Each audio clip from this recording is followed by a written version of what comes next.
बिस्मिल्लाहिर्रहमानिर्रहीम। अस्सलाम वालेकुम नाज़रीन, आप यूट्यूब चैनल देख रहे हैं। मैं इमरान ख़ान हूँ। मैं इन चीज़ों में पढ़ता नहीं हूँ, लेकिन हालात ऐसे हैं, मुझे इस पे बात करनी पड़ रही है। कभी किसी की निजी ज़िंदगी के ऊपर मैंने इससे पहले, आपको याद होगा, बात नहीं की। मुझे लोगों ने बहुत मजबूर किया बहुत सारे लोगों पे बात करने की। मोहम्मद ज़ुबैर साहब पे लोगों ने बहुत मजबूर किया और बहुत सारे लोगों के बारे में लोग कहते रहे, मैंने कभी बात नहीं की। थोड़ा सा पहले मुझे एक टेलीफ़ोन आया, किसी शख्स ने मुझे कहा कि उनके पास कुछ वीडियोज़ हैं और जिनकी वीडियोज़ हैं वो लोग मेरे तो बहुत सख्त ख़िलाफ़ हैं। तो उसने मुझे इसीलिए रब्ता किया कि मुझे वो ऑब्लाइज करना चाह रहा था, कि उसको पता था कि ये इस बंदे को दूंगा तो ये बंदा भी खुश हो जाएगा। और तो मैंने उसको मना किया। मैंने कहा नहीं यार, पर्सनल लाइफ में नहीं जाना। बल्कि उसको मैंने कहा कि अल्लाह ताला तुझे इसका अजर देगा, तो इनका पर्दा रख, इन वीडियोज़ को डिलीट कर दे और अल्लाह ताला तेरा पर्दा रखेंगे और इसका तुझे अल्लाह ताला अजर देंगे। ये मैंने उसको कहा था। तो मैं इस तरह की वीडियोस नहीं करता, लेकिन हालात इस तरह के पैदा कर दिए हैं कि आज़म सवाती साहब का सच सामने लाना ज़रूरी है। देखिए, एक पहले वीडियो आती है जिसके बारे में आज़म सवाती साहब एक प्रेस कॉन्फ्रेंस करते हैं। आज़म सवाती साहब को जो वीडियो भेजी जाती है वो कोई और है। उसमें आज़म सवाती साहब की एक फ़ेक झूठी वीडियो बनाई गई, क्योंकि जब उनको बेलबास किया गया तो उनके कुछ क्लिप्स बनाए गए थे। उनको जोड़ के एडिट करके बड़े तरीके से एक वीडियो बनाई गई, फेक वीडियो बनाई गई जो आज़म सवाती साहब को भेजी गई, ताकि आज़म सवाती साहब उस वीडियो को देखकर डर जाएं कि ये वीडियो मेरी वायरल हो जाएगी। इज़्ज़तदार आदमी नॉर्मली डर जाता है, बहुत सारे लोग इसीलिए चुप हो जाते हैं। तो ये वीडियो उनको भेजी गई किसी शख्स की जानिब से, और उसके बाद एक वीडियो भेजी गई आज़म सवाती साहब की अहलिया को, और आज़म सवाती साहब की अहलिया बहुत ज़्यादा तकलीफ़ में चली गई। उन्होंने अपनी बेटी को फ़ोन किया और जब उनसे बात की तो उनकी बेटी ने कंफर्म किया कि ये वीडियो आपकी और मामा की है, यानी आज़म सवाती साहब और उनकी अहलिया की पर्सनल वीडियो है। अब ये दो वीडियोज़ हैं अलग अलग। FIA ने फौरी तौर पे जनाब एक तहकीकात की और फोरेंसिक किया और ये किया और वो किया और कहा कि जी ये तो जाली वीडियो है जिसकी बात आज़म सवाती कर रहे हैं। डूब के मर जाओ बेशर्मो। वो जो जाली वीडियो जिसको डार्क वेब का आप करार दे रहे हैं, जो आज़म सवाती के बारे में है, वो किसने बनाई है ज़रा वो भी पता करवाओ। आपको पकड़ना है जाकर उन हाथों को जिन्होंने ये जाली वीडियो बनाई है। लेकिन जिस वीडियो की मैं बात कर रहा हूं वो आज़म सवाती साहब की फैमिली ने किसी के साथ शेयर नहीं की। वो सिर्फ उनकी फैमिली को भिजवाई गई है, खौफ फैलाने के लिए, डराने के लिए और इस शख्स की ज़बान बंद करने के लिए और इसकी निजी ज़िंदगी को मुतासिर करने के लिए, खौफजदा करने के लिए। वीडियो जो है वो आज़म सवाती और उनकी अहलिया बलूचिस्तान के दौरे पर गए थे, क्वेटा में मौजूद थे, और वहाँ पे सादिक सिंजरानी साहब ने उनके लिए एक बंदोबस्त किया था रहने का। सादिक सिंजरानी साहब ने बंदोबस्त किया था, रहने का बंदोबस्त किया था उनके लिए। उसके बारे में खुद बता रहे हैं चेयरमैन सेनेट सादिक सिंजरानी साहब। एक तो उन्होंने कहा है सादिक सिंजरानी साहब ने कि सेनेटर आज़म सवाती साहब के बयान पर पार्लिमानी लीडर्स पर मुश्तमिल कमेटी में बनाने का ऐलान करता हूँ। उन्होंने कहा कि सेनेटर आज़म सवाती की वीडियो से मुताल्लिक इंकशाफ काबिल मज़म्मत और अफसोसनाक है, जिससे उन्हें दिली रंज और तकलीफ़ पहुँची है। उन्होंने कहा कि सेनेटर आज़म सवाती को कोयटा में बतौर मेहमान बेहतरीन और महफूज तरीन रिहाइशगाह मैंने फराहम की थी, और ये बात आज़म सवाती साहब ने अपनी प्रेस कॉन्फ्रेंस में बताई थी कि कोयटा में सुप्रीम कोर्ट के लॉजेस में उनके रहने का इंतज़ाम चेयरमैन सेनेट सादिक संजरानी ने करवाया था। सादिक संजरानी जब भी सेनेट का इलेक्शन लड़ते रहे हैं, कम वोटों के बावजूद जीतते रहे हैं, और हमें यही बताया जाता रहा है कि ज़मीर की आवाज़ के ऊपर पाकिस्तान पीपल्स पार्टी और नून लीग के सेनेटर्स सादिक संजरानी साहब को वोट डालते हैं। अब सेनेटर्स को कैसे काबू करना है, ये जादू सादिक संजरानी साहब को और उनको इलेक्शन जितवाने वालों को आता है। इसी तरह की ब्लैकमेलिंग्स होती हैं जिनके ज़रिए से लोगों को काबू किया जाता है।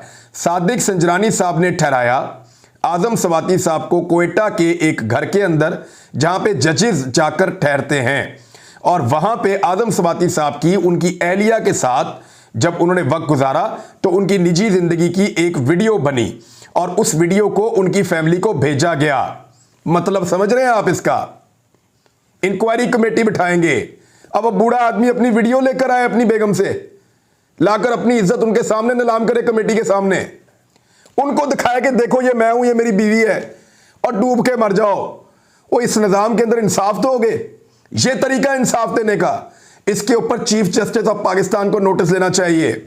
पकड़े उन हाथों को जो खुफिया वीडियोस बनाते हैं, जो बक करते हैं तमाम दफातर को, जो मीडिया के दफातर को बक करते हैं, प्राइम मिनिस्टर हाउस को बक करते हैं, सीएम हाउस को बक करते हैं, जितनी सरकारी रिहाइशगाहें उन सबको बक करते हैं, हर एक आदमी की वीडियो बनाते हैं, हर एक आदमी को ब्लैकमेल करते हैं, बड़े बड़े होटलों को बक करते हैं। यह है उनका तरीका वारदात। लोगों की निजी जिंदगी के अंदर पहले घुसते हैं। यानी वो आदमी अगर अपनी बेगम के साथ वहां पे ठहरा है तो वो उनकी निजी जिंदगी है, इससे ज्यादा निजी क्या होगा? और अब उसको मजबूर कर रहे हैं कि अब वो वीडियो सबूत के तौर पे पेश करे। यही करेगी ना ये कमेटी, और क्या करेगी? इंसाफ लेने के लिए वो कहेंगे लाओ जी वीडियो किधर है, लाकर वीडियो दिखाए सबको। वो जो जाली वीडियो है जिसकी बात हो रही है वो तो दूसरी है, वो तो चली गई लोगों के पास, कई सहाफी क्लेम कर रहे हैं, हमने भी देख ली, और उसके ऊपर एफआईए कह रही है फेक है वीडियो, टोटे जोड़े हुए हैं, तो मान लिया वो जाली वीडियो है। लेकिन वो जिस वीडियो के लिए रो रहा है बुजुर्ग आदमी, वो कौन सी वीडियो है उसको समझो। लाकर वीडियो दे कमेटी में, वो दिखाए आप लोगों को कि जनाब ये देखो मैं और मेरी बीवी हम वहां कमरे में थे, उसकी वीडियो बन गई। पता नहीं कितने जजेस की वीडियो बनाई होगी, कितने दीगर लोगों की वीडियोस बनाई होंगी इन्होंने, कितने सेनेटर्स की वीडियो बनाई होंगी, और उन वीडियोस के जरिए से क्या क्या उनसे करवाया होगा, किस किस तरीके से ब्लैकमेल किया होगा लोगों को। अंदाजा कीजिए आप। एक आदमी बोला है, एक आदमी डट गया है, रोजाना मरता है वो आदमी। मैंने देखा है उसका वजन कम होता जा रहा है, उसकी सेहत गिरती जा रही है, और अगर वो उसको कुछ हुआ तो याद रखिएगा ये एक कत्ल होगा, और इसके कातिल वो होंगे जिन्होंने उसको बेलबास किया, कातिल वो होंगे जिन्होंने वीडियो उसकी फैमिली को दिखाई, उसकी बेटी और उसकी बीवी तक पहुंचाई। कितना बड़ा जुल्म किया है, कितनी बड़ी ज्यादती की है। क्या रॉ के एजेंट आ गए, उन्होंने आगे ये लगा दी, ये कैमरा उन्होंने लगाए। वो मुस्तफा नवाज खोकर पूछ रहे हैं कि जी आपने कमेटी तो बना दी, लेकिन इस कमेटी का क्या हाल होगा। यानी आप ये देखिए कि चेयरमैन सेनेट की जानिब से मुस्तफा नवाज खोकर साहब का स्टेटमेंट, मैं इसलिए कह रहा हूं कि वो बड़ी दिलेरी से इस चीज को फेस कर रहे हैं। बहुत शदीद दबाव के बावजूद मुस्तफा नवाज खोकर डटे हुए हैं। उन्होंने कहा कि चेयरमैन सेनेट की जानिब से तहकीकाती कमेटी का ऐलान मुस्बत अमल है, लेकिन इस कमेटी का हाल भी कैमरा कमेटी, जो कैमरा तहकीकात कमेटी थी, वो वाला ना हो जाए। 2 साल गुजरने के बावजूद एक मीटिंग तक ना हुई। अब यह जिम्मेदारी पार्लिमानी लीडरान की है कि वो जामे तहकीकात करके ये सच सामने लाएं। लेकिन मेरा सवाल फिर वही है जो ज्यादा तकलीफ दे रहा है, क्या वीडियो पेश करनी पड़ेगी उन्हें? वो वीडियो जो सिर्फ अभी तक उनकी फैमिली को दिखा के डराने की कोशिश की गई है, उनकी इज्जत को उछाल के बताया गया है कि ये तुम्हारी इज्जत भी उछाल दी जाएगी, मुंह बंद करो। किसके खिलाफ बोल रहा है वो जो उसको चुप करवाना चाहते हैं? क्या बात कर रहा है वो ये कहता है कि उसको एफआईए लेकर गई, वहां से एक और एजेंसी लेकर गई, उन्होंने ये किया, 2 ऑफिसर्स के नाम लेता है, एक ब्रिगेडियर का, एक मेजर जनरल का, वो यही बात करता है। और क्या कह रहा है?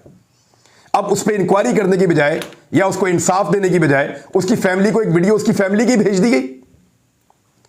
कहां लेकर जाए वीडियो? जाकर लोगों के सामने बैठकर अपना और तमाशा बनाए, उनको दिखाए कि ये देखो वीडियो, ये हम ठहरे हुए हैं कमरे के अंदर, ये हमारी वीडियो देखो जो हमारी किसी ने शूट की है और हमें भेजी है। वेरी अनफॉर्चुनेट, बहुत बदकिस्मती है। इससे ज्यादा बदकिस्मती पाकिस्तान की हो कोई महसिब दुनिया का मुल्क होता ना, पूरा मुल्क सड़क के ऊपर होता। सब लोग आदम सवाती के लिए हक मांग रहे होते। यहां पे उनकी अपनी पार्टी को इतना दीवार के साथ लगाया है कि उनके लोग भी डर डर के हक मांगते हैं। लेकिन कुछ लोग डटे हुए बोल रहे हैं, जैसे मुस्तफा नवाज खोखर है, जैसे कुछ और लोग हैं। अभी और आवाजें भी उठेंगी और पॉलिटिकल पार्टीज के लिए मुश्किल होता चला जा रहा है इस मामले के अंदर अपनी लीडरशिप को रोकना। बहुत सारे पॉलिटिकल पार्टीज के लीडर्स ऐसे हैं जिनको बहुत ब्लैकमेल किया गया उनकी लाइफ में, इसके बावजूद वो अब फटने वाले हैं। आदम सवाती वाला इंसिडेंट जो है ये एक लावे की तरह फटेगा, याद रखिएगा। बहुत सारे लोग बोलेंगे, सेनेटर्स इकट्ठे होंगे, एमएनएज इकट्ठे होंगे, मुख्तलिफ पॉलिटिकल पार्टीज के अंदर से लोग आवाज उठाएंगे, सिविल सोसाइटी आवाज उठाएगी, वुकला आवाज उठाएंगे। याद रखिएगा, आजम सवाती जो उनके साथ जुल्म हुआ है उसका हिसाब देना पड़ेगा, क्योंकि अल्लाह रब्बुल इज़्ज़त भी माफ़ नहीं करता जब कोई अत चुक लेता है। तो ये पंजाबी में कहते हैं अत चुक लेना, तो ये अत ही तो चुकली है। बनाओ इसकी वीडियो, बनाओ उसकी वीडियो, बनाओ उसकी वीडियो, उसको शूट करो, उसकी फाइल निकालो, उसको ब्लैकमेल करो, इसको ऐसे फंसा लो, उसको ऐसे फंसा लो। मैं इसमें से गुजरा हूं अभी और गुजर रहा हूं। मेरे वालिद ने सारी जिंदगी कुछ सरकारी नौकरी ऐसे नहीं की, उनको उठाकर उनके ऊपर केस बना दिया। कौन सा? उनके ऊपर एंटी करप्शन में केस बना दिया कि आपके पास इतनी जायदादें कहां से आई। इंटरेस्टिंग बात बताता हूं, मेरे वालिद के नाम के ऊपर एक गाड़ी भी नहीं है, एक गाड़ी भी नहीं है। मेरे वालिद साहब के नाम के ऊपर 1 इंच जमीन भी नहीं है, क्योंकि उन्होंने कभी खरीदी ही नहीं। उन्होंने जो कमाया हमें पढ़ाने पे लगा दिया, जो कमाया हमें खिलाने पिलाने पे लगा दिया। ये तो अल्लाह ताला ने अब हमें जो है वो मेहरबानी की है, उसने बरकत डाली है, उसने अब बहुत सारी नेमतें हमें फराम की हैं, उसका बहुत शुक्र है मालिक का। हमने तो सारी जिंदगी ऐसे गुर्बत में गुजारी थी। मेरे वालिद ने अपने नाम के ऊपर तो एक मरला जमीन नहीं है, एक गाड़ी नहीं है, कोई एक जायदाद उनके नाम के ऊपर नहीं है। उनको बुलाकर पूछ रहे हैं कि इतनी सारी जायदाद आपके पास कहां से आई। उन्होंने जाके एक ही सवाल किया। मैं खुद गया था एंटी करप्शन के दफ्तर में उनके साथ, बारिश हो रही थी उस दिन, मैं उनके साथ गया तो वो उन्होंने माफी मांग ली। जाते ही ऑफिसर ने, जो ऑफिसर मुझे मिला उसने माफी मांग ली। उसने कहा जी अपने वालिद साहब को वापस गाड़ी में ले जाइए। उन्होंने कहा, मैंने कहा जी क्यों, आप लोगों के पास कोई इंक्वायरी है मेरे वालिद साहब की? पूछे सवाल। उन्होंने कहा सारे सवालों के जवाब हमारे पास हैं, हमें पता है कि हम क्या कर रहे हैं। मैं इमरान भाई आपसे माजरत चाहता हूं, हम पे बहुत दबाव है, हम बहुत मजबूर हैं जो हम कर रहे हैं। हमें पता है कि आपके वालिद साहब ने सरकारी नौकरी नहीं की हुई, तो हम क्यों पूछें। दूसरा, हमें पता है कि जितनी प्रॉपर्टीज उन्होंने कहा है उसमें से कोई भी इनके नाम पे नहीं, हमने चेक किया है। तो मैंने कहा फिर? तो उन्होंने कहा भाईजान मसला सिर्फ इतना है कि जो लोग आप पे दबाव डालना चाहते हैं ना, उन्हें लगता है कि आपके वालिद को ख़राब करके आप पे ज़्यादा दबाव डाला जा सकता है। तो जब तक तो भाई मैं इस सीट पे बैठा हूं ना, उसका बहुत शुक्रिया उस शख्स का। उसने कहा तब तक मैं आप लोगों के साथ ज़्यादती नहीं होने दूंगा। मैंने कहा तेरे से इंक्वायरी चेंज हो जाएगी, किसी और को दे देंगे। तो ये इस तरीके से इंसान को जलील करते हैं, इस तरीके से इंसान को दबाने की कोशिश करते हैं। और कुछ नहीं मिला तो बहुत अजीब अजीब हरकतें की हैं, बहुत अजीब अजीब हरकतें की हैं। मैं आपको हरकतें बताऊं तो आपको घिन आना शुरू हो जाएगी कि इस मुल्क के अंदर यह निज़ाम कैसे चलता है, कैसा कैसा जुल्म किया जाता है इंसानों के ऊपर, सिर्फ उनको कंट्रोल करने के लिए, उनको गुलाम बनाने के लिए, उनका सर झुकाने के लिए क्या कुछ किया जाता है इस मुल्क में। यही आदम स्वाति के साथ ट्राई किया, वो नहीं माना और अब लोग नहीं मानेंगे। मुझे ऐसा लगता है इस रात की सुबह आएगी, मुझे ऐसा लगता है कि यह घुटन ये दूर होगी, मुझे ऐसा लगता है कि अंधेरे में से उजाला निकलेगा। मैं जानता हूं हमें आज़ादी मिलेगी, मैं जानता हूं कि ये मुट्ठी खुलेगी, ये जो हमारा दम घुट रहा है हम खुली जगह पे सांस लेंगे, जल्दी लेंगे। ज़ुबैर नियाज़ी का स्टेटमेंट आप सुने। वो कह रहा है कि ये अंदराज मुकदमा की वो दरख्वास्त है जो मैंने थाना सिटी वज़ीराबाद में SHO को अब से 32 घंटे पहले दी, जिस पर FIR तो दूर की बात है अभी तक डायरी नंबर तक नहीं लगा। याद रहे साबिक वज़ीर-ए-आज़म इमरान खान पर कातलाना हमला हुए 56 घंटे गुजर चुके हैं, जिसमें 13 अफराद शदीद मजरूब और एक शहीद हुआ है। अब ये जो ट्वीट है ये भी बहुत देर पहले से हुई है, यानी इस ट्वीट को भी कल रात से लेकर अब तक फिर बहुत घंटे गुजर गए हैं। तो 40-45 घंटे 45 घंटे गुजर गए हैं जब आप ये वीडियो सुन रहे हैं दरख्वास्त दिए हुए, अभी तक FIR नहीं कट रही। और इमरान खान साहब का जो मुद्दई है जो इस केस का, ज़ुबैर नियाज़ी, उसने अब ये सबके सामने रख दी है और अब ये तहरीर आपके सामने है। इस तहरीर को मैं पढ़ के आपको किसी ज़रूरी हुआ तो मैं किसी आपको उसमें सुना दूंगा किसी वीलॉग में, लेकिन देखते हैं कि इस तहरीर के मुताबिक FIR होती है या कोई नई तहरीर बनाई जाती है। एक और बहुत बड़ी खबर है वो मैं आपको भी दे देता हूँ। खबर यह है कि पाकिस्तान तहरीक इंसाफ और इमरान खान साहब, ज़ख्मी होने के बावजूद इमरान खान साहब बहुत ख़तरनाक है। अब वो एक नया काम करने जा रहे हैं। वफाकी हुकूमत को उसका कुछ ना कुछ आइडिया है और पाकिस्तान की एस्टेब्लिशमेंट को भी उसका आइडिया है। एस्टेब्लिशमेंट इमरान खान साहब को बिल्कुल पसंद नहीं कर रही, उनको बिल्कुल दीवार के साथ लगाना चाहती है। एस्टेब्लिशमेंट चाहती है कि इमरान खान की सियासत मुकम्मल तौर पे तबाह हो जाए। पाकिस्तान के DG ISI अपनी एक प्रेस कॉन्फ्रेंस में इमरान खान साहब के बारे में इजहार नापसंदीदगी तकरीबन कर चुके हैं। अगर आप उस प्रेस कॉन्फ्रेंस को गौर से सुने, सवालों को और जवाबों को देखें तो आपको आइडिया हो जाता है कि इमरान खान साहब कोई पाकिस्तान की अफवाज को या क़यादत को पसंद नहीं है और वो इमरान खान साहब को अब नहीं देखना चाहते या देखना नहीं चाहते, कम से कम उनसे उनके गिले शिकवे हैं और जिससे गिला शिकवा हो उसके लिए फिर हालात उतने आसान नहीं रहते। तो वो जो गिले शिकवे हैं वो उन्होंने बरमला उनका इजहार भी किया इमरान खान साहब के बारे में, हालांकि कभी नवाज शरीफ के बारे में, जरदारी के बारे में। और हैरत की बात मुझे ये है कि आसिफ अली जरदारी और नवाज शरीफ को मजबूर किया जा रहा है कि तुम इदारों को डिफेंड करो। देखिए, मुझे नहीं समझ आ रही असेसमेंट कौन करके दे रहा है। अगर नवाज शरीफ ने और आसिफ अली जरदारी ने किसी को भी डिफेंड किया ना तो पाकिस्तान की कौम उसके खिलाफ हो जाएगी। ये बात इदारों को समझ क्यों नहीं आ रही कि जरदारी और नवाज शरीफ से ये कौम मुतनफ़र है और साथ में मौलाना फजल रहमान से भी मुतनफ़र है। ये सारे इकट्ठे होकर आए हैं तो लोगों को गुस्सा चढ़ा है ना। तो जब इन पे लोगों को गुस्सा है तो आप इनको जब मजबूर किया जाएगा कि डिफेंड करें इदारों को तो लोग इदारों के खिलाफ होंगे या उनके हक में आएंगे। इतनी सी असेसमेंट है, किसी को समझ नहीं आ रही। इमरान खान साहब जख्मी होने के बावजूद एक बड़ा पत्ता चलेंगे अगले 1-2 दिन के अंदर और उससे सूरत हाल मजीद टाइट होगी।